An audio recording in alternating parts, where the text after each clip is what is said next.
I swear, I just love this music. Why is it that I love this alternative sort of Arabian sort of, I don't know, what is wrong with me? My head could explode sometimes because of this.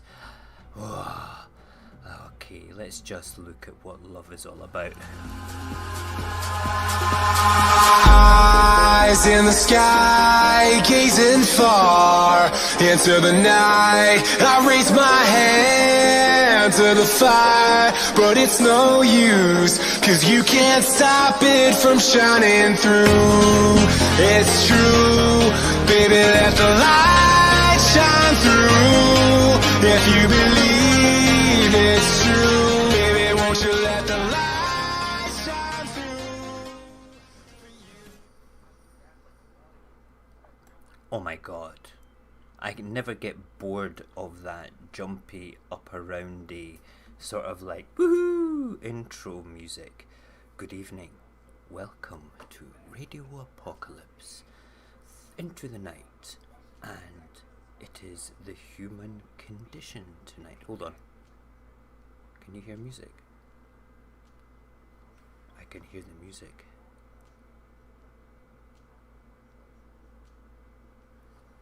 The list of things that are wrong with me is long, vast, and frankly worrying. But I love you, Barry. I love you, man. Yes, I have a lot of things wrong with me. Anyway, if we're talking about my musical taste, that is understandable. I don't need headphones tonight. I don't need them because I'm not speaking to anybody. Anyway, welcome to Radio Apocalypse. Welcome to the very final episode in the human condition. We have been on a big, long journey talking about what makes us human, what makes us inhuman, what makes us normal or a little bit, negative in our behaviours. Starting way back many weeks ago with We All Live with Toxic Souls, the toxic behaviours episode. I can't believe what we've been through to get to this point where we're going to talk about love tonight. It's incredible to think that we've come this far. Barry needs his Death Star. We all need love, schmum. All I need is a Death Star. Yeah, well, love's an emotion that conjures behaviours.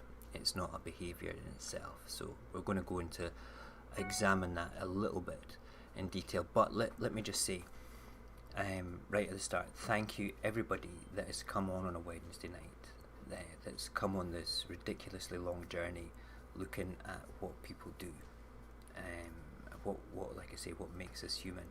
None of us are perfect in any ways. None of us are perfect in any ways whatsoever, and we need to understand that, and we need to be able to look at what makes us imperfect and say, right, how can we better that? How can we move away from the imperfections that might hurt somebody else and move into better, more positive behaviours that allow us to be better people? If we don't do that, if we can't do that, then that's where your narcissistic God complex type things come into. That's when, perhaps maybe you discover that you're not a good person, but you can't actually see it for yourself.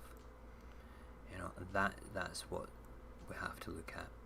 But tonight, is not about that. We're going to finish what I'm calling season 1 of the human condition tonight. And we will not be doing any human condition next Wednesday to give me a chance to prepare for the season 2, which I'm not telling you anything about. I'm going to drop a trailer next Wednesday that I've just about finished making. But season 2 is all linked together over a series of particular traits to discuss about stuff. It's going to be interesting.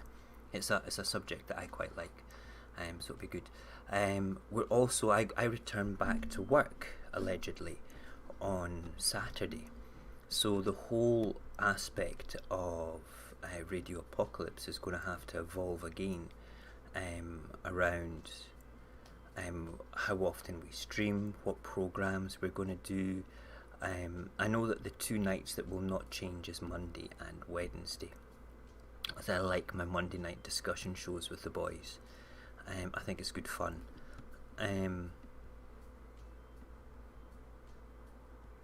Yes, and we need to get our fingers out on post-production on that. We do, absolutely. And we can do that on days off during the week that I've got when I go back to it. But the chances are, just now, with my work, just so you understand, Barry, with my work just now, I've not been signed fit to go back to work by the environmental health. Yeah, the environmental health. Yeah, those are the people that shut down restaurants. By the occupational health, and I don't have my interview with them until the 6th of August, so I don't know whether or not my work is going to let me come back or not. But I'll find out that tomorrow. I'll have a good look at that. I don't have a problem with going back, so it shouldn't be a problem from my point anyway. Regardless, putting all that to the side, let's talk about love. Let's talk about it all. So tonight we are going to talk about love. We're going to go through things, and we're going to talk about what is love, scientifically discovered signs that prove you are in love, the positive side of love, what it's like when you love too much, and then a particular thing called self-love. Okay, that's not what it sounds like, Barry. Alright? We leave the self-love things like that to your OnlyFans site, which is quite reasonably cheap. It's half price just now if you use the Mojax voucher, saying Mojax 50%, off. There we go.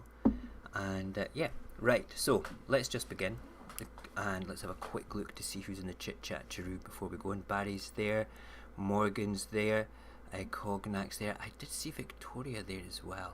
Victoria's there too, brilliant. And if anybody else is lurking around, just say hello. We always like to engage with you. It's always good fun. Right, so love as a definition. What is love? English language learner's definition of love is a feeling of strong, constant affection for a person, attraction that includes sexual desire, a strong affection felt by people who have a romantic relationship, a person you love in a romantic way. But you can also love objects. You can have all these attachments to objects, and that's where love can become skewed a little bit.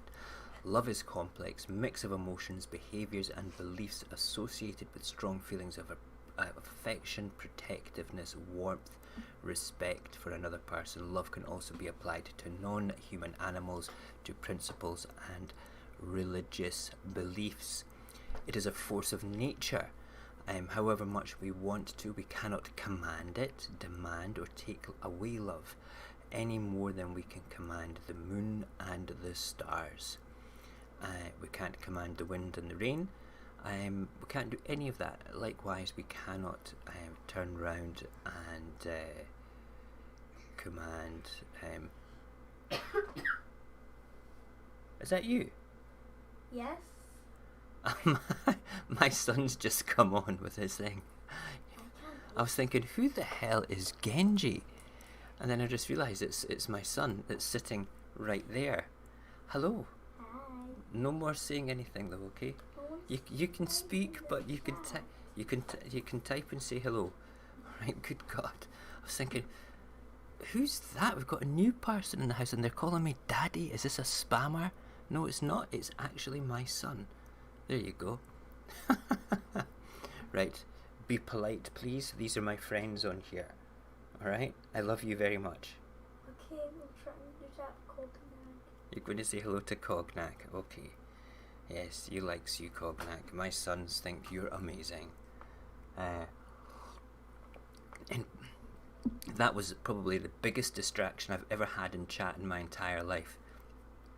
There you go. Right. Behave yourself, okay? I'm serious. It's not a joke. So this is a public channel. People will know. All right. And I will tell them where you live. Yeah. Funny, Barry. Funny. Man, I'm just gonna stop this stream now. It's just gonna go downhill. Listen, I need to focus.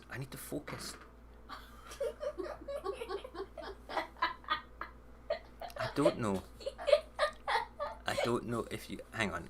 Let me just see if this is coming up. Right, okay. I'm putting the headphones on because I don't know whether or not you heard the second disruption from my children, okay? But Alia just dropped a ripper of an air biscuit and it made the walls vibrate in my house. I swear to God. I'm putting the headphones on so if she does it again I can say, they heard that. Okay, I swear to God.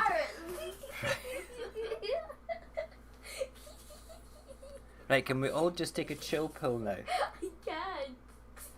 You need to. Well, this is a I'll sign switch. of love. Listen, I will go and change the Wi-Fi password. Alright? And not give you it if you don't calm down. Okay, How about I'll that? calm down. Right, but good. This is a sign of love. I know it's a sign of love and I love you very much too. That's why Okay. I did it. Yeah, that stinks, Help Ali, me I swear to sleep. God. Whew. Right. That's why Oh I my did it God. too. Right, anyway. Like I was saying, love is an uncontrollable force of nature. Like these two. Perfect example. Alright, that's a perfect example of it, right? I've completely lost my train of thought. Let me just go to love is not bigger than you are. Love can. I've lost my notes. We were going in a direction. Yes, here we go. Love is a force of nature. However much may we want to, we cannot command, demand, or take away love any more than we can command the moon and the stars. We may have some limited ability to sort of put it in a direction that you want it to, but you know, at the end of the day, we can't. You know, when you're involved in a courtship or a seduction, it all depends on the other person as well. You know, it's incredible. Love is bigger than you are. You can invite love, but you cannot dictate how, when, and where love expresses itself.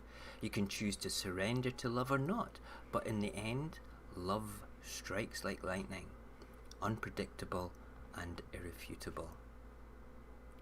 Love is inherently free. It cannot be bought, sold, or traded. You might think it is, but it can't be. If you are in love with somebody because of their money, that is not love. Alright? Straight up. Nor for love cannot be imprisoned, nor can it be legislated. When people talk about the different sort of lifestyles and life choices people have with of whom they love, it's not illegal to be in love with somebody in some countries. It might be illegal for you to have a relationship with somebody of a particular sex. Alright? That might be the case, but it's not actually illegal for you to love that person. You cannot help who you love. That's why there should never really be any inherent laws for two adults being in love, as long as it's purely consensual and nobody ever gets hurt. It's not a substance, it's not a commodity, not even a marketable power source, although people like to market it. That's why we have Valentine's Day. Love has no territory, no borders, no quantifiable mass or energy output whatsoever. Love is a Death Star. Yes, it is, Barry. Love is a Death Star. I like it. One can buy loyalty, can buy companionship, can buy attention, and can maybe even buy compassion. But love itself cannot be bought. It's just impossible. You know, you can buy sexual gratification, but that's not love. Love can be cannot be turned on as a reward. It cannot be turned off as a punishment. Only something else pretending to be love can be used as a lure or a hook to bait you in to do something. And we've talked about over the past few weeks how gurus or cult heads or groomers all use this emotional attachment, this lure of love and something better to bring you in, but it's not actually love. Yeah, well, let's go to, where are we? So yeah, this is what love is. It's an emotion that actually brings on behaviours. So that's kind of what love is. It's a thing, all right. It's something that is difficult to define, but it's part of who we are as human beings. It's part of something, an incredible feeling. And when you have that elation, that incredible feeling, that beautiful feeling and behaviour of when you're in love, you feel invincible. But we're going to come on to that in a while. So the next little section is scientifically proven signs you are in love. There's been many studies done to have a look at what makes you be in love, what makes you fall in love, what love actually is in the sense of the signs. You know, if you can't get that girl or that guy out your head, you're daydreaming about the person when you should be working. You're imagining your futures together, these amazingly dizzying thoughts that you may have of love. I love you too, Ruin. It's very nice.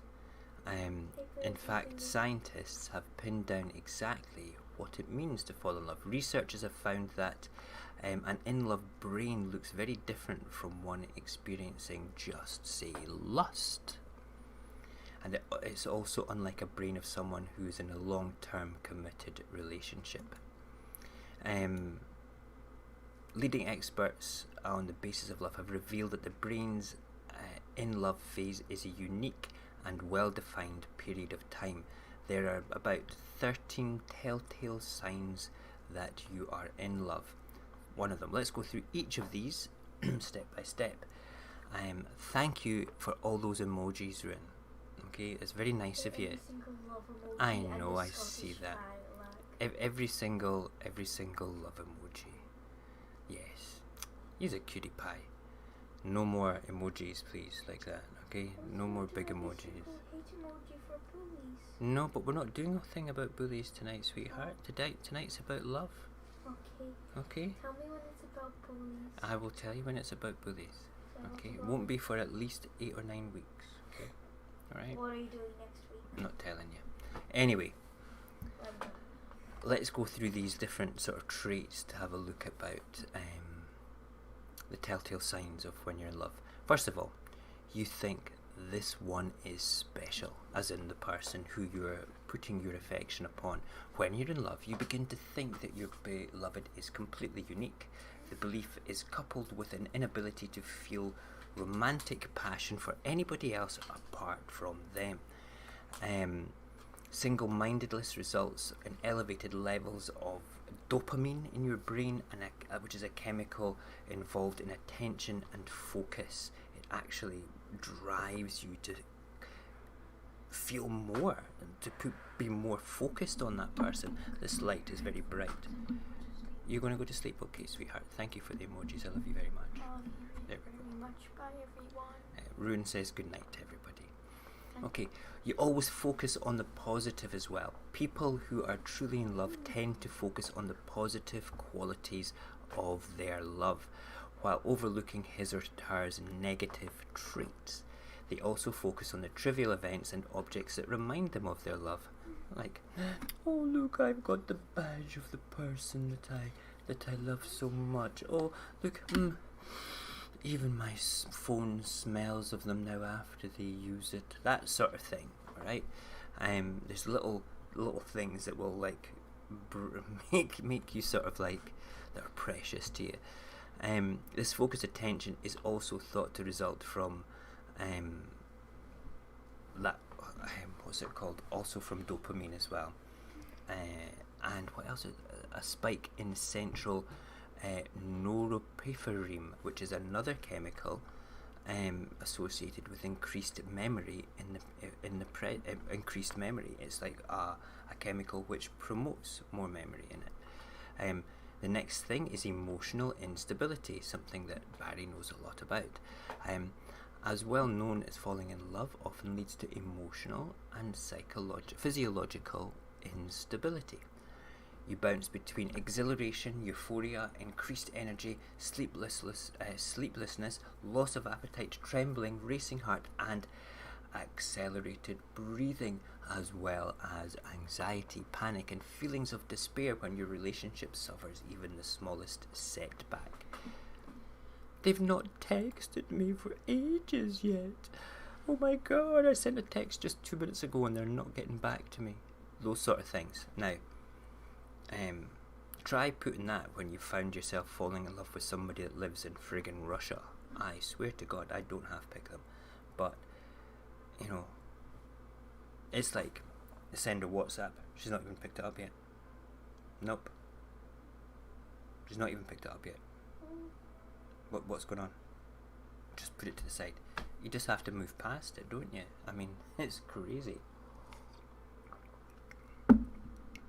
These mood swings actually are very similar to the behaviours of drug addicts. And when in love, people are shown pictures of their loved ones. It fires up the same regions of the brain that activates when a drug addict takes a hit. Can you believe that? Being in love, researchers say, is a form of addiction. And I tell you something, it's an addiction which I thoroughly enjoy. Intensifying attraction. Going through some sort of adversity with another person tends to intensify romantic attraction. Central dopamine be responsible for reaction 2, because research shows that when a reward is delayed, dopamine producing neurons in the midbrain region become more productive. So when you go through a life-changing experience with somebody, there's sometimes that intense attraction, going on. Intrusive thinking. What is intrusive thinking? Well, when you're in love, it's a sign that says people who are in love report that they spend on average more than 85% of their waking hours musing over their love object. I don't think I wrote that properly. Love object. Love subject. It's a typo. Intrusive thinking, this form of obsessive behaviour is called intrusive thinking, may result from decreased levels of serotonin in the brain, a condition which has been associated with obsessive behaviour previously. Obsessive compulsive disorder is actually treated with serotonin reuptake inhibitors. So when it comes to love, to concentrate and not to concentrate or focus on that one particular subject, it is that what's it called, serotonin that causes it. This is amazing, because what I gathered when I'm looking at this is love is just a chemical reaction, and we'll see more of this as we go along. Emotional dependency. People in love regularly exhibit signs of emotional dependency on the relationship, including possessiveness, jealousy, fear of rejection and separation. Anxiety, for instance, basically comes out. Photos of a rejected loved one or someone that they're still in love with after being rejected from that person, it came out that the part of the brain fired up the same way as it was with when they were in love, because they were still in love with that person. The functional magnet resonance imaging showed activation in several brain areas, including the forebrain, which, like the signet gyrus, I don't know what that is. Okay, I didn't have time to look up what the signet gyrus. It just sounds cingulate gyrus. It just sounds really impressive. That have been shown to play a role in cocaine cravings. Oh yeah, that's right. Where are we? Nope. what was that bit again? Emotional dependency. Yes. You basically become addicted to the person in ways for emotional dependency, and when that dependency is not fulfilled, you have negative spikes in your emotions and feelings, the same way as a drug addict can have negative spikes in their emotions and feelings when they feel the need to have a fix. Another sign of being in love is planning a future. Longing for that emotional union with their beloved, seeks out ways to get closer, and daydreaming about a future together is one of them. It's very true. I did the same thing. I dreamt of a future with the lady who's now my wife, and I love her so very, very much. And I wondered what it would be like to spend, to have a normal relationship with her instead of a relationship that was based around vacations and, talking via iPhone apps and stuff. That's really what it was. You have intense feeling of empathy. People who are in love generally feel a powerful sense of empathy towards their love subject. See, I didn't say object that time. Feeling the other person's pain as their own and being willing to sacrifice anything for the other person. Aligning interests as well. Falling in love is marked with a tendency to reorder your daily priorities and change your clothing, mannerisms, habits or values so they better align with those of your beloved. This is something that people sort of like turn around and say they have changed because of their love subject. Okay, sometimes for the better, sometimes for the worst. What has changed in me since marrying Ola? I think we both have changed. We're both the same core people with the same very highly compatible values, but we've evolved into a couple that can live with each other's good and bad habits. And I think that is our aligning interests, as well as a love for high quality wine, which is good.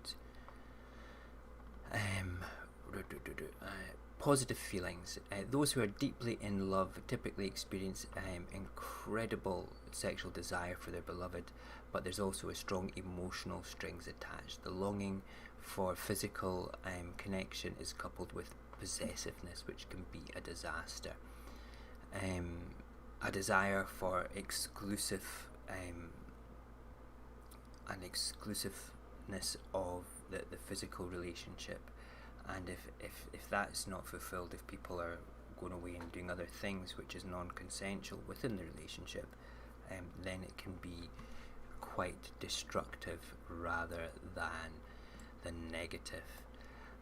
So let's have a look in the chat to see what you guys are all talking about, because it looked quite lively.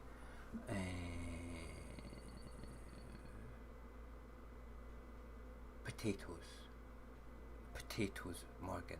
Potatoes. What the fuck? Let me just go back. The only thing I could do is look into her eyes, it would cause a tingle in my body. Yeah, and that tingle in your body, Cognac, is the chemicals that drive those attachment feelings and those good feelings that you have. Potatoes. What the fuck, potatoes? Indeed, which is why love is the ultimate drug, because it's the only one that matters. It does everything that parting does and more. It's true, but it has the biggest downer as well, but we'll come on to that too, which is good. Alright, cool. You guys are having a good chat there. Okay, so let's look at what have we done so far. We have looked at what is love and the signs of love in a scientific sort of way. We will now look at the positive sides of love. Where is it? I need to find my notes again. Right, the positive sides of love. Love makes you happy. Remember, this is the positive sides of it. Okay, there is a whole negative side of love as well, but the positive side of love makes you happy. When you first fall in love, that dopamine feel-good brain chemicals associated with reward is really active in the brain. It's a mood intensifier, so people feel extremely positive and very appreciated. You feel that cloud 9 feeling, that amazing, yeah, wow, God. Do you know that sort of like new relationship feeling, that incredible encounter, like this is new, this is fresh, you know? It can be coupled as well with another hormone in the body called cortisol, which is a stress hormone, and that can actually drop that mood inhibitor as well from it all.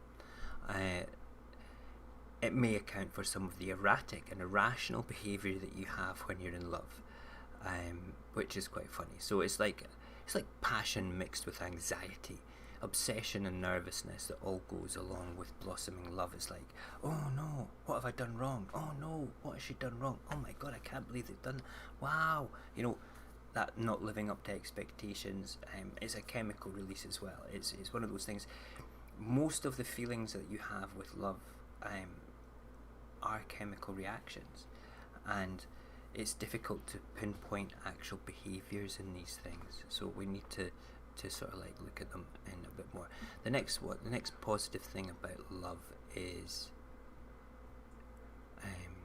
I'll speak to you later, Barry. Thank you for being here tonight, good sir. I will speak to you very soon.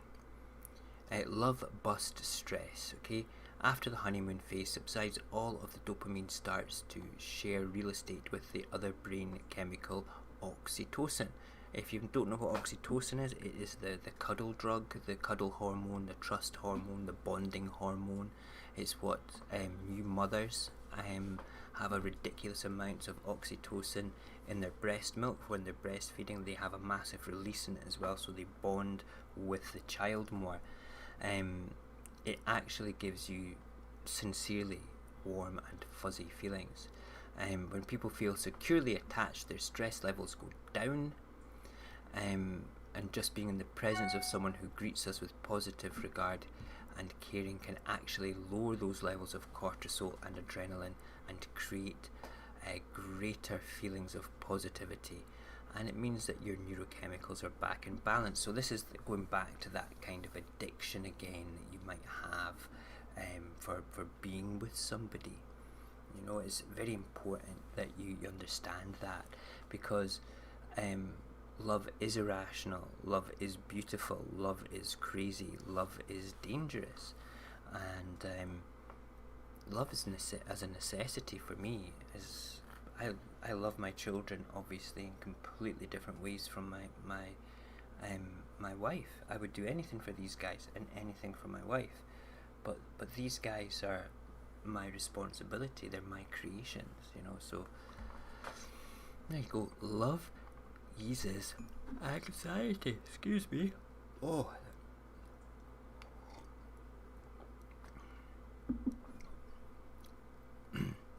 Love eases anxiety. Quite a few studies have pointed to ways that loneliness can hurt your health, from increasing inflammation to activating pain sensors. Feeling lonely is actually really bad for you. It can stimulate anxiety. All these particular hormones that we've talked about, the cortisol and the adrenaline, all these stress drugs, not stress drugs, stress hormones, are kind of subjugated by the positive hormone release, positive chemical releases in the brain of what makes love good. So love can reduce the levels of anxiety. However, love, on the flip coin, can also increase levels of anxiety if that love, if it's just one-sided, if it's not reciprocated back or given back. Those spikes in adrenaline and cortisol can end up going through the roof and causing you anxiety and stress and wonder and panic and all the horrible things that go with it. But if it's really true, then it will help release and relieve anxiety. Love makes you take better care of yourself. This is true, okay? I have to say that when I knew that Ola was coming across here, I came from 10 weeks before she came, I knew she was coming in. I was in the gym 5 nights a week, building up my stamina, not for anything naughty or anything, but just building up my stamina because I knew we would be going on long walks. To trim myself down, I went for a fantastic haircut beforehand. I manicured my nails myself before I went to pick her up at the airport. I made sure the house, every corner of my house was spotless. I was definitely a man in love. I made sure every part of my life was perfect, that I didn't have to think about anything other than her. The benefits of being in love aren't just all in your head. Okay, couples encourage each other to go to the doctor more. This is something as simple, even when they don't want to.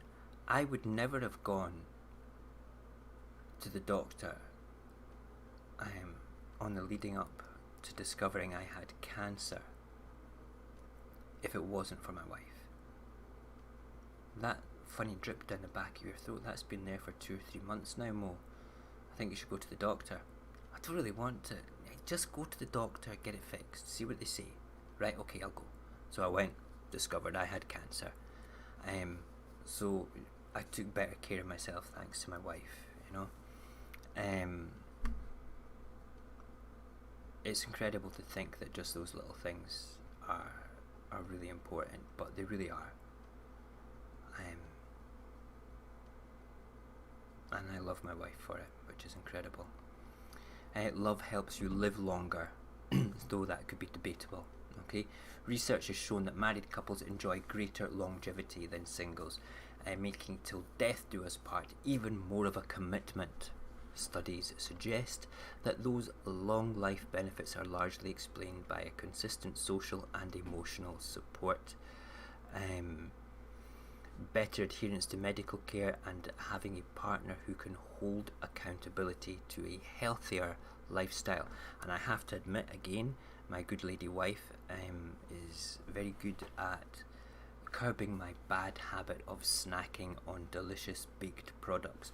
We have a whole mound of mini muffins over there that are calling my name, and I'm not eating any of them. She has cakes and things in the morning as part of breakfast, but then curbs all the bad stuff throughout the day, and she keeps herself looking exceptionally trim. She goes running, I do yoga. I can't go out and run just now, but it's just one of those things. And all these things encouraged with each other from a love point of view is a very important thing. So love helps you live longer as well. There's a lot more positive aspects of love. My most favourite one is the companionship. I've been through all those incredible honeymoon feelings with my good lady wife. We share a child together. I've been through all the stress and elation of pregnancy, and then the stress and elation of giving birth with her. Obviously I didn't give birth.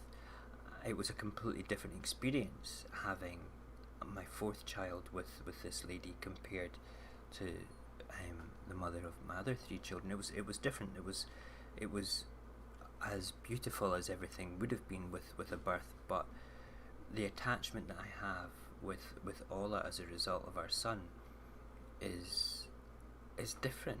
Again, it's like a different love feeling that I have for her.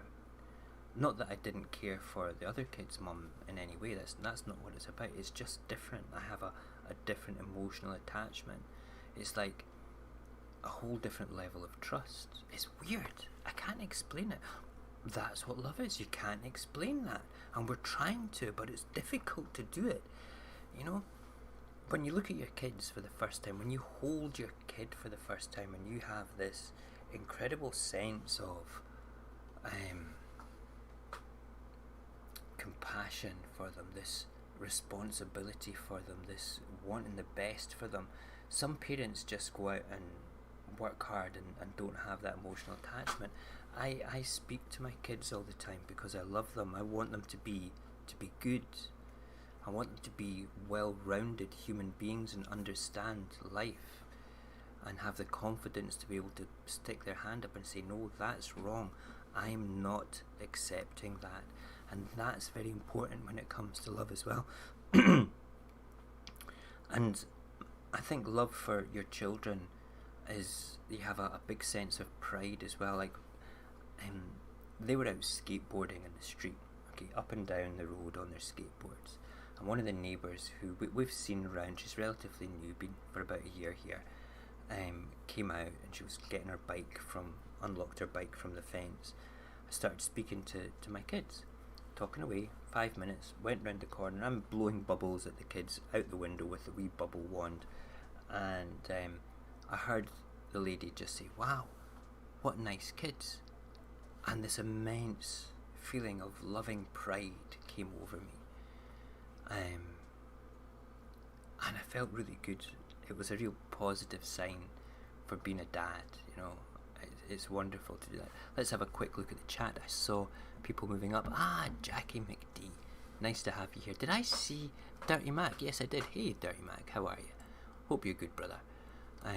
We're all having fun here tonight. Listen to me ramble on about love.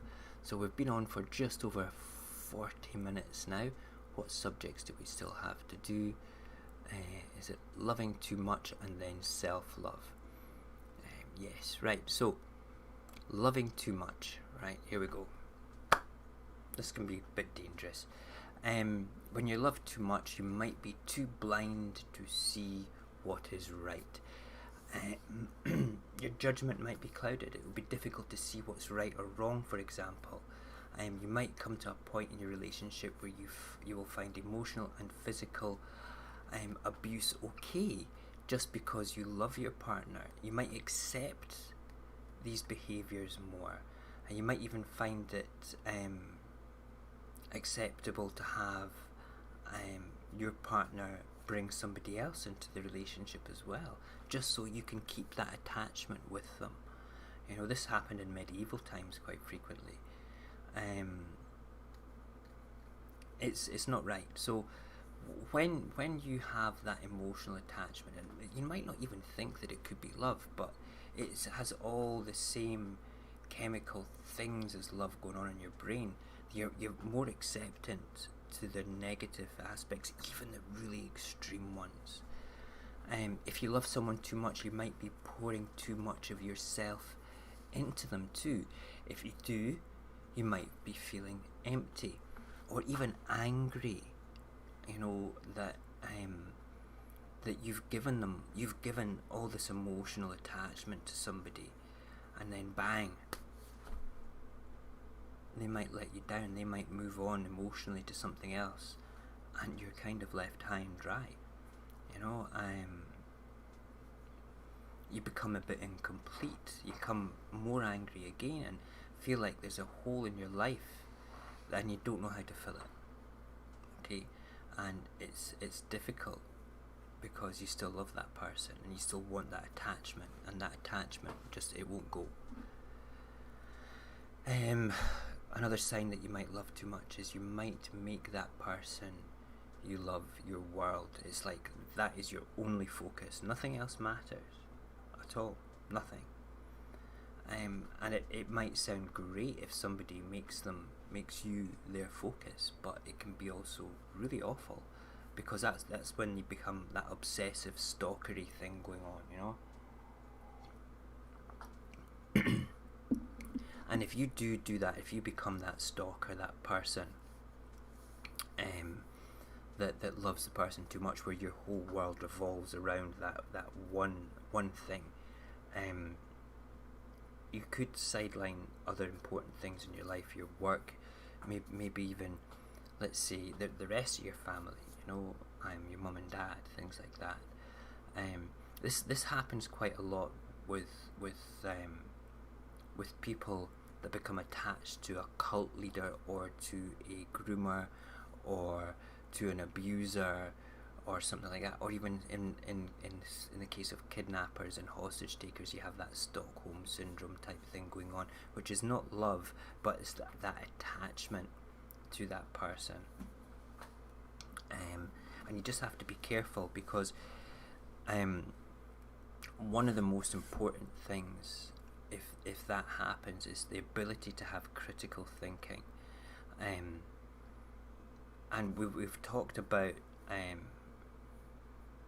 grief and the stages of grief before on the show, and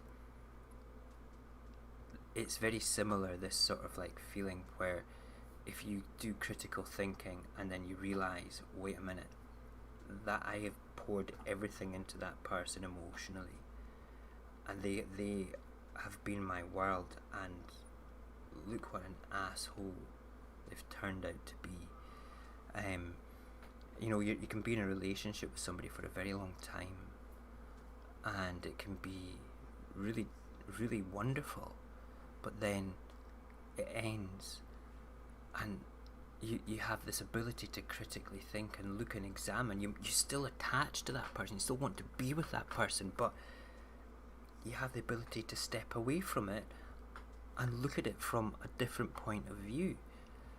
And then you feel, oh my God, why was I with that person? They were doing all these things, and I didn't even notice, because love makes you blind. It made you focused on them being your world.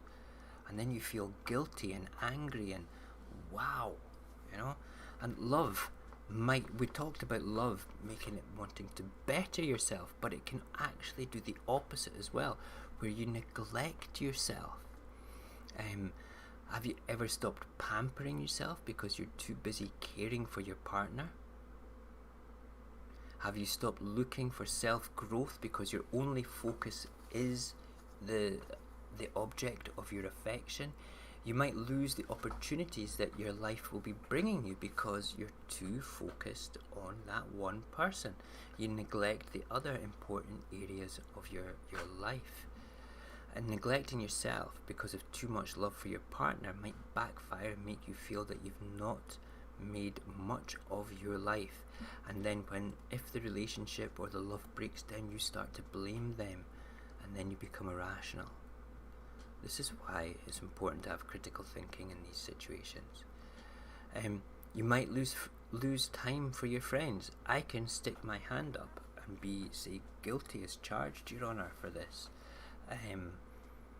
I spent an awful lot of time because I was in love with the kid's mum, and there's nothing wrong with that, but I've reconnected with a lot of people that I kind of lost that connection with when I was involved with the kid's mum.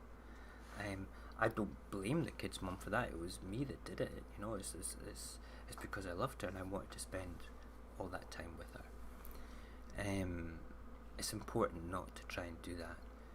You might not have any spare time for your family. We've previously said that. And you might lose track of the reality of life.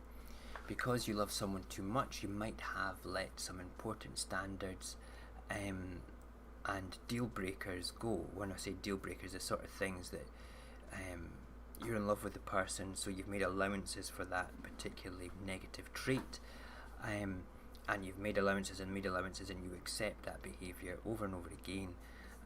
So you're losing track of that brilliant reality you had where that wasn't an acceptable behaviour.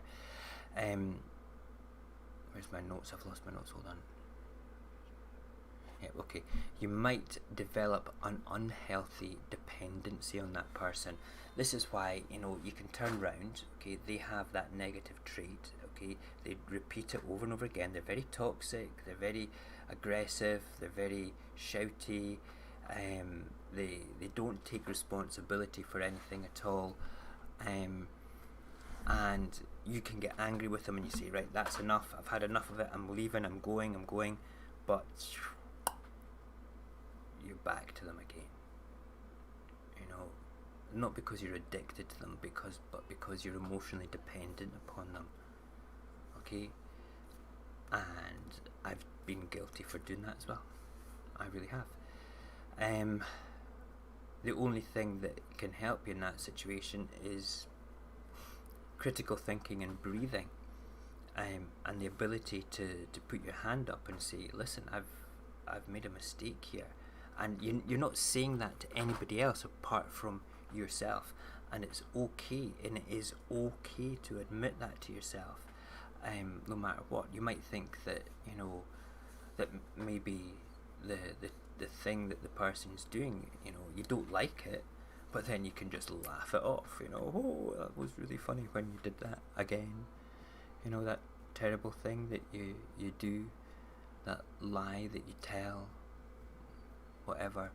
That's the unhealthy dependency on that person. And, you know, it doesn't have to be a partner, a wife, a girlfriend, or a boyfriend. It could just be, you know, a friend. It could. You know? It's crazy. It's crazy. Your partner might find you smothering. Loving someone too much, you may lead you to an excessively turn you into an excessively clingy person. You might not want your partner to be with anyone else but you. You might get jealous of his friends or her friends, office mates, or even their parents if they spend too much time with them. You might even have the tendency to force your partner to cut all ties with these people. Wow. Just so you can be sure that he or she is yours and yours alone, that you are the focus of their attention as well. Number 10 is when you love too much, you make your partner complacent. Or worse, your partner might take you for granted.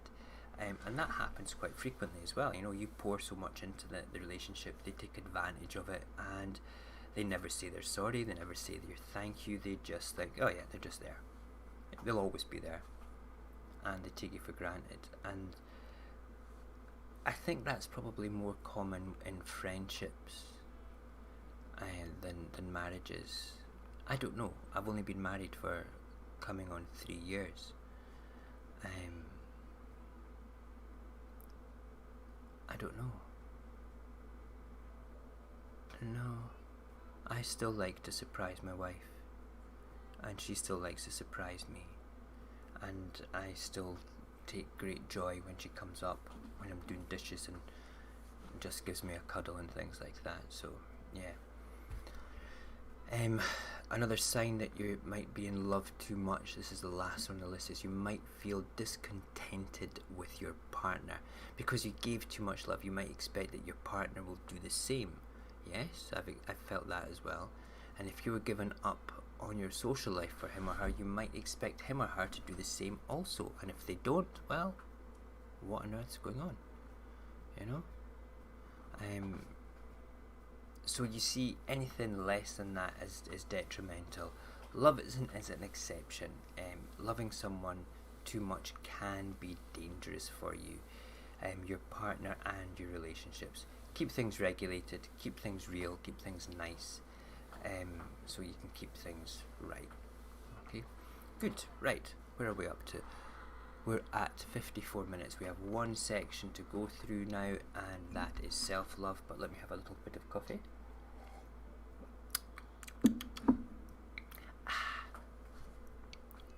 Hang on. Yes, we still have a little bit of music in the background. That's good. Didn't know whether that went off. Let's have a look at the the chitty chat. Okay.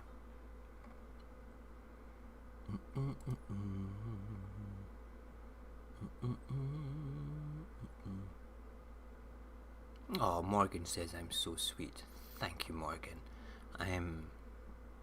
I wouldn't say sweet, I'm just honest. I have I am completely in tune with my emotional side. I wear my heart on my sleeve, and we talked about wholehearted ways of living.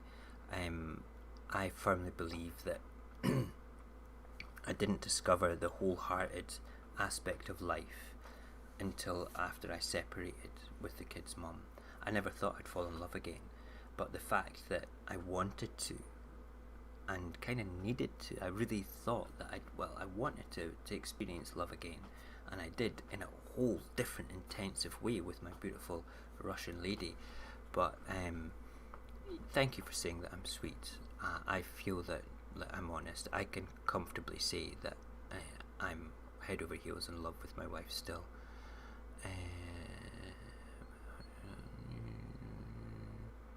Just reading everything there. That's good, Cognac, that's great. Good stuff. Let's spread platonic love. Yes. Let's just spread love. It doesn't have to be platonic. It can be just fantastic, positive stuff. Just good, wholesome, positive values at the end of the day.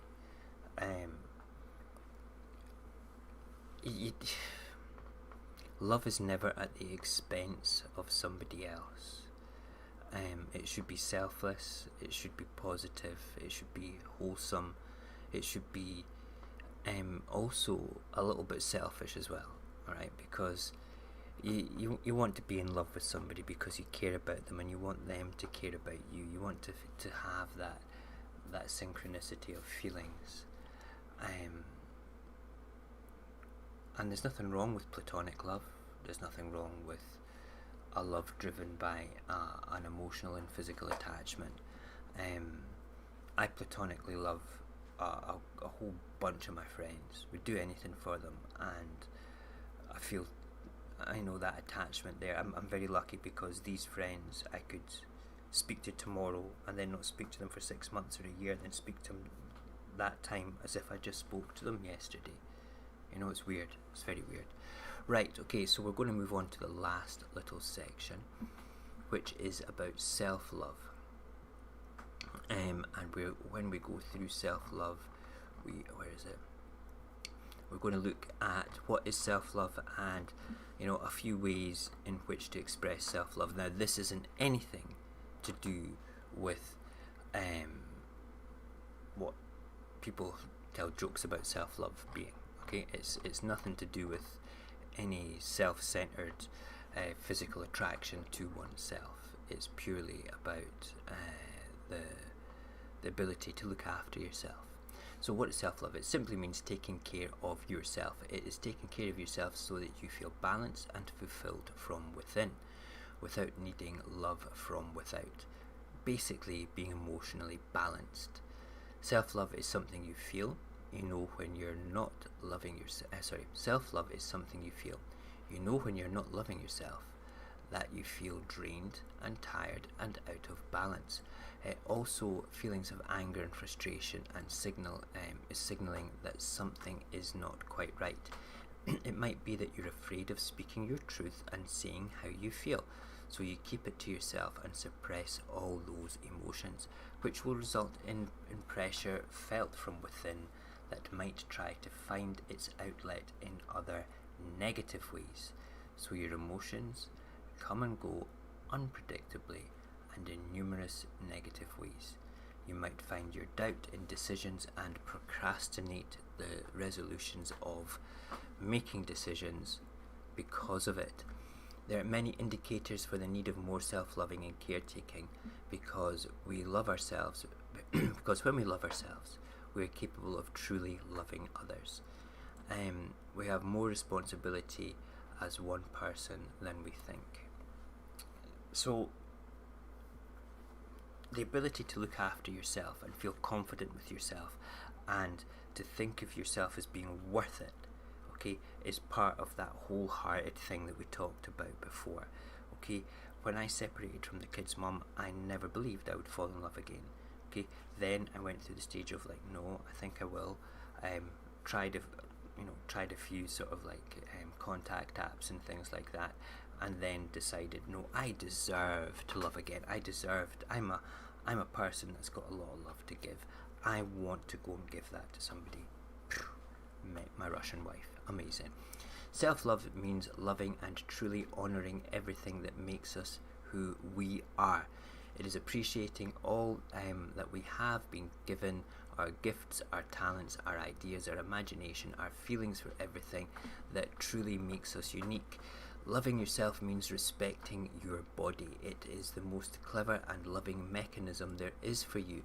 It works in your favour. It is designed for you. Your body is yours, even with its illnesses, even with its misgivings, even with its funny shapes, bumps, crevices, and dodgy smells.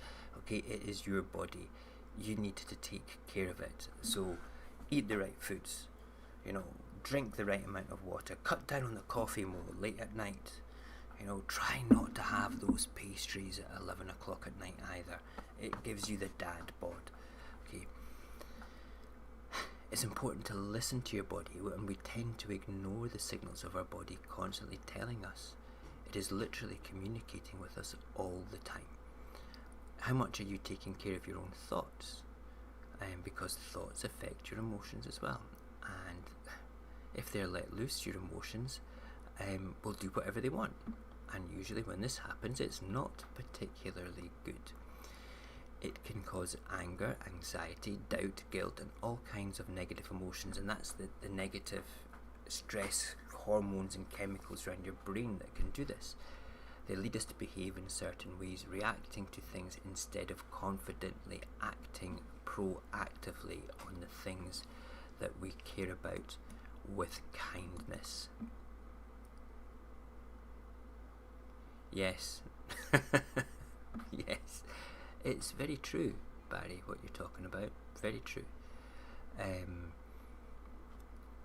Right, so let's examine 10 ways in which we can promote a bit of self-love. Okay. Be conscious and watch and notice your thoughts. How you're responding to your own thoughts. Okay, for instance, are you directing them towards a negative reaction or a positive reaction? What is the quality of that reaction? Sometimes a negative reaction might be necessary, but is it a negative reaction for the sake of negativity, or is it a quality reaction? Like you might have to defend yourself against something that is intensely wrong, okay, and you might have to defend yourself in that way with something negative, and that's okay, but you have to critically examine that and understand, is that the right thing to do? Is that reaction that I've got justified in the grounds of what I'm reacting to? And you can get to the point of overanalyzing and becoming very anxious because of it.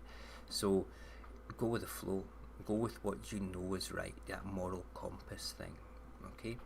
Choose your thoughts and becoming aware of them, and how to react to certain things in the same way or an evolved way if you think that it's wrong, okay, is the best way to notice your thoughts. If you can turn around and say, wait a minute, that's not right. I'll give you an example.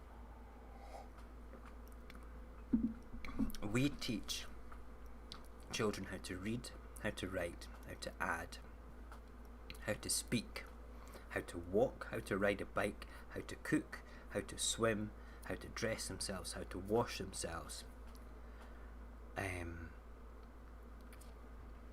how to tidy the house, how to do different things. We give them all these amazing life skills. What we don't teach them is how to listen, okay? I had to write a training module when I was a corporate school teacher to teach adults how to listen, and I had to teach my oldest son how to listen a little bit in the past few days. He's a teenager, he's allowed to react like a teenager. I'm not going to chastise him for being a dickish teenager all the time. He's got to go out and learn that by himself. But when it's something within the house and it's a repeated behaviour, okay, this particular thing came down to his inability to listen, and to be able to do this. So part of listening, what I called active listening when I was this corporate school teacher, is the ability to pause and to gather your thoughts, to make sure you've understood fully what has been said. Now that can be done and adapted to to notice your own thoughts. So when you might be reading an email from somebody, you might be reading a news article, and you might get triggered by it, okay? And you might be thinking, God, that makes me really angry. God, I want to lash out. God, I want to go and burn their house down. God, I want to go and do anything that's remotely bad. Okay, but that might not be the right reaction. So if you give yourself that pause and you feel those thoughts going down the red path to aggression, steer them back to the neutral path for a second and think, why am I reacting this way? Because aggression and negativity and anger is very unhealthy. It's exceptionally unhealthy for a balanced cognitive ability of thinking. It clouds your thoughts. So this aspect of self-love, to notice your thoughts, is a vital component in everything else that you do with your decision-making process. If you notice a lot of anxiety coming from your thoughts, it probably means that you're letting your thoughts run amok and do their own thing. It's difficult to rein them in. It's sometimes impossible in the middle of an anxiety attack, or people with mental health issues. It's really difficult to do that. I get that, but I've said many times, just that one little step to realizing it is a step in the right direction.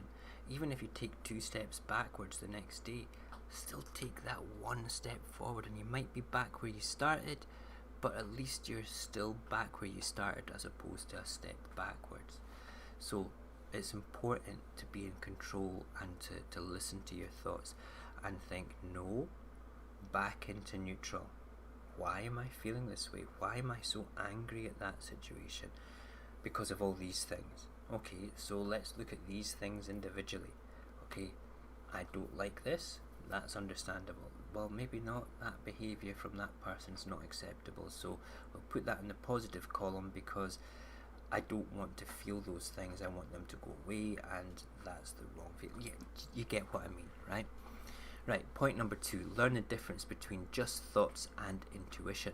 Since a lot of uncontrolled thinking is led to feelings of fear, which keeps us from being and doing what we truly actually wanted to do.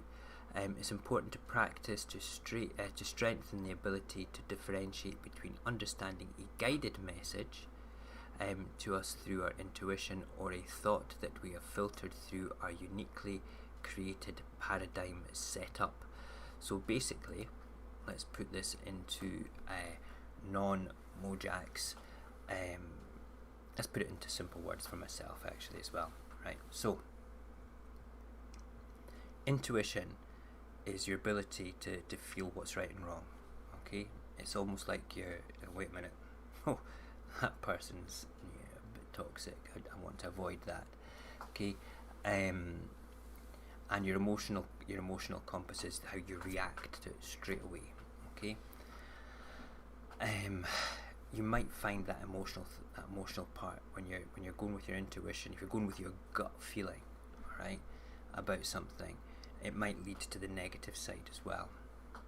Okay, so being in control and knowing your thoughts in this process, in this particular part for self-love, and bettering yourself is really, really vital, simply because your intuition can be wrong and can be right. So it's weird as hell, because I've got in great big capital letters here in my notes, this is a big frigging contradiction. Okay, because one way back is one way forward, and one way forward is one way back. But that circular motion is what brings on anxiety and the ability not to have a controlled sense of mental well-being. So steering yourself back to neutral is really the greatest way to protect yourself from further emotional pain, and we want to avoid the emotional pain for it all. Which is funny, because the next part is actually about pain, and realise that pain is actually your friend. Okay, sounds weird. That doesn't mean it in a BDSM sort of way. Well, it might do, but it's not. But realize pain is your friend. As explained before, the body, the physical side of us, tries to run away from pain.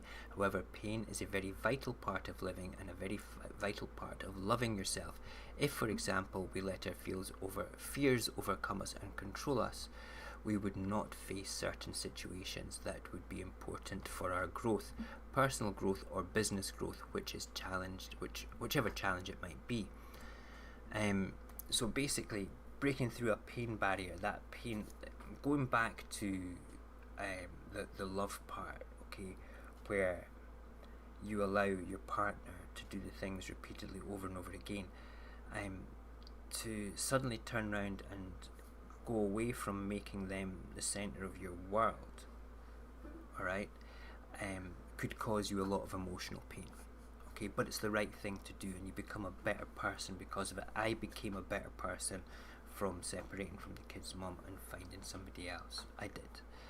I went through that massive amount of pain to experience that. But we've got a tendency to run away from it, to pull the duvet over our heads and hide and wallow in our self-pity and stuff. So it's not good, because the physical things from not dealing with this and to not get through that pain barrier is a mental unbalanced mental health, or a physical the physical traits of anxiety, of helplessness, and the physical sickness as well. Let's see, where did we get to? So where was that? Was that one? It's not just the mental pain, but to love yourself as well is also a physical pain in the form of exercise, because pushing your limits with a physical exercise, like I've studied martial arts. I was a soldier as well. I pushed myself to my limits. I enjoyed fighting on the karate mat, on the taekwondo mat. I did aikido, and stuff like that. But I also enjoy yoga. I enjoy cycling. I like pushing myself cycling and stuff. So, yeah, it's a pain barrier. It's a challenge. You know, that's part of self-love, is that challenge to take it to the next level for yourself. I am level 49 now, soon to be level 50. Well, not till next year. Don't be scared of pain. Oh, what's that? That's my headphones. Don't be scared of pain, I say here. It's inevitable, and suffering is a choice to move on to a different emotional state and to better yourself. It's important when you're trying to promote a positive self-loving aspect is to go outside your comfort zones, to challenge yourself, try new foods, try new drink, read a different book, speak to different people, have a good debate with somebody about something, challenge yourself to go outside those comfort zones, to be positive about it and learn from it. Hello. Reactive versus proactive. What's happening? Oh, you cold? You shut your window. Okay, that's the teenager. He's cool. Reactive versus proactive. No, I'm not going to tell him about your IKEA hat. Okay, but you can put it on Discord. Okay, I'll go and put that on Discord now. Okay, that means I've got a picture of it anyway.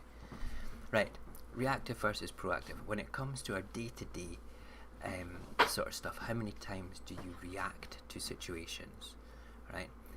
If it's reacting to a friend or your mum, your boss, your lover, your passerby, you know, somebody that you associate with, anything at all, and you're not slowing down to think about the repercussions of it all, okay? A reaction is a tendency to be something that's emotional and not thought out, and it's not a good thing to do. Going back to that listening process that I was saying about my teenage boy, saying to him, you know, you don't get taught to listen. Sometimes it's better just to take 10 seconds to adjust to the situation, listen to it, examine your thoughts and understand your reaction. And if you don't know what's been said, it's a good thing to then turn around and say, hey, let me just understand what you've said. Okay? You should never take anything at blind faith. Okay? Ever. Hold on a second, I just need to close this door. Big boys left the door open.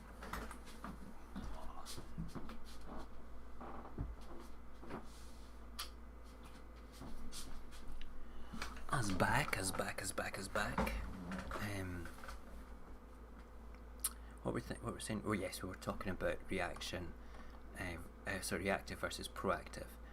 So you should never take anything at blind faith. If you react to something on the basis of blind faith, alright, there's something wrong with you.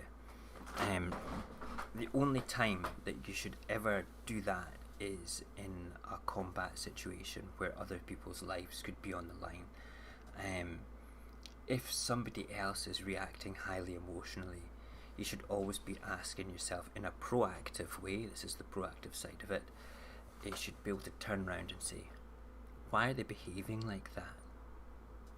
Why are they acting emotionally and reacting rather than taking a step back and trying to deal with the situation? Why are they attacking? Why are they reacting in this negative manner? Because if you're not slowing down on this, you will get a reputation of doing that thing which comes across as aggressive all the time, and that's really important that you actually understand that. It really is. This is a complete choice, though. All of this particular part for self-love, the reactive, especially this reactive versus proactive part, is a choice. You can choose just to go out and react, okay? But that doesn't make you a good person, all right? If you're talking about from a self-love point, if you're trying to love yourself and be a better person from it all, okay? If you just react without any consequence, okay, you need to have a word with yourself. See the lesson in everything and practice letting go. That, I'm sure that Yoda said something about that. I think it was when Anakin just took Ahsoka Tano on as a Padawan. It says, teacher he is ready to be, to let go of his Padawan. We shall see if he learns that lesson, or something like that. Okay. Anyway, whatever the situation is, there's truly powerful, loving message to being delivered to you. It might be that the package looks quite harsh, but if we look between the lines, we had something to learn, and without this happening, we probably wouldn't have seen it. Life will always enrich us with the lessons we can take from challenges. If it's a loss of something or someone, or be a big unexpected change that really makes you tremble, you can choose to see the good in it. Okay? Like, it took me a long time to see the good in separating from the kid's mum, but eventually I did, because the biggest thing that came out of it was I could raise the children with my values without any interference, and I saw that as a positive thing for their mum as well, that she could raise, when she had the kids, they would get all her positive values as well, you know, without any interference from me. Everything is sent for a reason. The lessons that we learn, okay, it's not so much set down in fate. It's a combination of everybody else's decision making process, so it's done for those reasons. It's not like a you have not paid your mortgage, therefore you will lose your house sort of reason. It's not like that sort of thing. It's more sort of like emotional growth as a result of your own choices. I've lost my notes again here. Everything in life comes to us for a purpose. So what could it be that you might have to learn? One can only get this by truly being by being truly and honestly open to yourself, admitting to yourself that you have things to learn is vital, and it will open up the ability to see what the learning message is, what it is that you have to learn. it is important to move on from this kind of challenge for it is not to become recurring, and also to grow from it and not to feel affected as much as we used to be when we're faced with this challenge. When your life sends you challenges, things that you may or may not accept, you can either face into them, or you can run away from them, or you can attack them. Running away from them, attacking them are the wrong things to do. And okay, if somebody is taking your children from you, attack them back, absolutely. There's a difference between that and what we're talking about here. If we're talking about emotional growth, if we're talking about somebody criticizing you for doing things that you know are wrong, then you may have to take a step back from that and realize that you've done something wrong, and then move forward from there. But if you're deflecting and not actually making the choice to deal with it, then it's just going to be very unhealthy. So let go of that inability to learn. Let go of the things that are toxic, the things that you might have created something and built something up, but it might just be wrong for you. So that might be the lesson. Tune your body is number 7. What is your body communicating with you? Each and every single moment our body communicates with us itself. It's incredibly intelligent and freakily amazing, self-functioning miracle machine ever. Whatever, like I said before earlier on, whatever shape, size, smelly parts of you, it was built for you. It was created for you to grow into something, to make it better, to make it last longer. So you need to home in on the part. It's not just a case of like going to the gym and making yourself feel better. That's not what Tune Your Body is about. It's tuning the emotional side of your body as well. Like, oh my God, why is my heart racing faster? What's wrong with me? It could be that your senses have picked up some sort of danger and is pumping. It's all understanding yourself to better yourself, to love yourself. Where did we get to? I think we are. Oh, here we go. Yes. Do more things that truly excite you. Sounds dodgy, alright? Things that challenge you and excite you send all those positive endorphins coursing around your brain, which makes you want more of them, which makes you feel better, which makes you feel amazing, makes you feel good about other people, and so on and so forth. And what excites you is completely unique to you as well, so it might not be something that somebody else does. Like, what excites me? I used to do skiing. I was a soldier once as well. That was very exciting. I think the most, it sounds really mundane actually, most exciting thing about my life is my children. I get a buzz out of raising them and making them happy. I think that's really important. Also, like, having fun with the things that excite you is very important as well, because if you're not having fun, you're not smiling, what's the point in any of it? What's the point of loving? Share your time with people around you is number 9, because if you're just going to be emotionally squalid and not give yourself to other people, the time to other people, what's the point of that either, right? You will learn more about yourself when you interact with other people. So the person that is always on the attack, always threatening, always awful to other people, you can learn very quickly that they're quite toxic. People that threaten people all the time, that are controlling, toxic. People that want to deliver negative results, toxic. Do you want to be around these people? No. You may need to be around these people to understand how not to behave. That's something that we completely take for granted, is the lessons that we can learn in other people's bad behaviours is lessons in how not to behave. One of the most important things when you are dealing with self-love. I've got two more things I want to say. Alright? One thing from my research and then one thing from a personal point of view. Okay, so the last one on my top 10 list of important things to understand self-love for mental well-being is the ability to communicate fearlessly and kindly. Be assertive. Communication is probably the most important quality ever for any relationship, even with yourself or with somebody else. First, we communicate to ourselves. We understand what's going on around us, okay, and then we have the ability then to put that forward to somebody else in a very positive and assertive fashion. Look, I'm not accepting that behaviour. I don't want to be part of this anymore. I'm leaving. I am moving out of the house.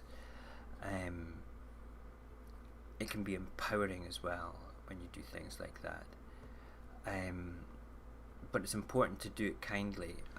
It's not like, I'm leaving because you're a wanker. That's not kind. I'm leaving here because it's not working. That's not kind. I'm leaving because I don't want to be here anymore. This is about what I want to do. It's not about what you want to do.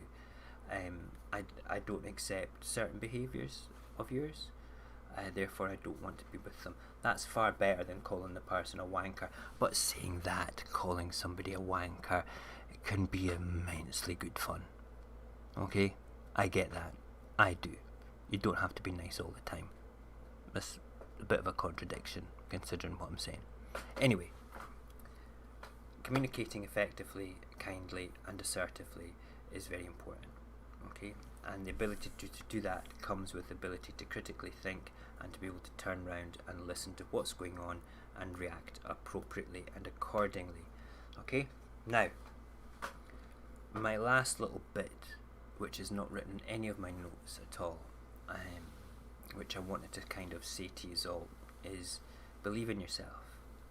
Right? You have the ability to be able to look after yourself, to listen to your body, to listen to your thoughts, to be able to be critical of other people with their negative behaviours, and to have the strength of love in yourself, and to have faith in yourself to do the right things all the time. Fear of doing the right thing can sometimes be overwhelming, but doing the right thing is absolutely vital. Whether it be for yourself in a toxic relationship, whether you're in a job that you don't like, whether you're associated with people that are bad and you just want to say no more, you know, the build-up of negative thoughts, chemicals, etc. in your brain and your body is really overwhelming. And considering we're talking about love just now, these are the things that will block love in your life and make you repel love at the end of the day, you know.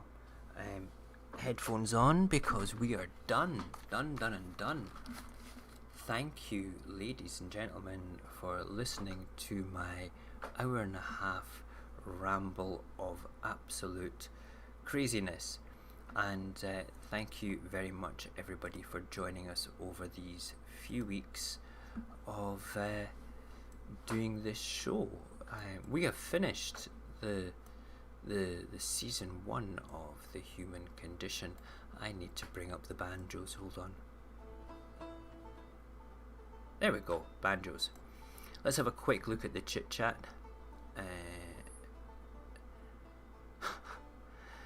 Barry's still going on about his Death Star. Love's love, just... I will listen. If I had the money, Barry, I would get you a Death Star. I promise you. Okay? You deserve one. You're a good man. You would put it to great use. I know you would, because you and I have very similar feelings about crazy things, and you would point that death laser at the right people, destroying them happily. Okay, we're done. We're back tomorrow at 6:30.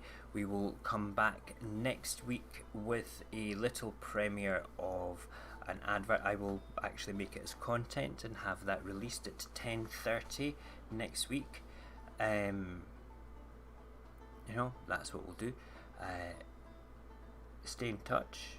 The human condition is not over. We're just going to move into something a little bit different with it, which will be fun.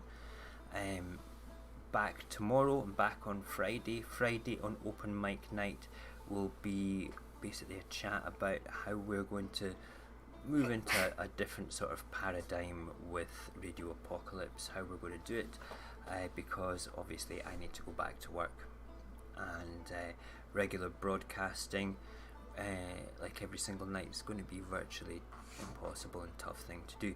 So we will look at it and how we can make it most effectively with the things that you guys enjoy the most. I know you like the positive paradigm, I know you like the Monday night show, and I know you like this show as well. So we will move into that and have a chat about that. Okay, so thank you again for joining us. We will be back in the Morgan tomorrow morning, maybe with Morgan, we don't know. Okay, take it easy, and thanks for joining us. Don't forget to wash your hands, don't forget to hug your wife, your husband. Don't forget to feed the cats. Barry, feed the cats. Barry, feed the cats.